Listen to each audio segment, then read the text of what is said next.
வணக்கம் மக்களே. தம்பிக்கு நம்மளும் டிசைன்லாம் காமிச்சிட்டு ஸ்டென்சில் எடுத்துகிட்டு நீடிலோட எக்ஸ்பைரி டேட் இதெல்லாம் காமிச்சிட்டு நம்மளும் டேட்டு போட ஆரம்பிச்சிட்டோங்க. தம்பியை வந்து டேட்டு போடுற பெயினே தெரியாமல் தூங்கிட்டாங்க. ஏன்டா தம்பி அப்படின்னா, ஆனால் இவ்வளோ நேரம் அலைஞ்சிட்டு இப்போ தான் நான் வரேன், அதனால தானே லேட்டு. முடியாது. என்னடா அக்கா மேலே இருக்கிற பாசம் அவ்வளோதானா?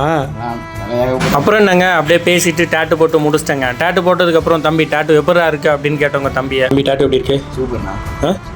சத்தமாக சொல்கிறேன். எனக்கு அப்புறம் அக்காவுக்கு ஏதாவது சொல்ல விரும்புறீங்களா? அக்காக்கா கல்யாணம் ஆகி 2 நாள் தான் ஆகுது. ரொம்ப மிஸ் பண்ணுற அக்காவை. அதாவது ஞாபகத்துக்கு டேட்டு போட்டேன் நான். அப்படியா? எப்போ கல்யாணம் ஆச்சு? 13 இப்போ 13ஆம் தேதி. போன 13. இது எப்போ காமிப்பீங்க அக்காவுக்கு? நாளைக்கு ரிசப்ஷனில். ஓ சூப்பரா.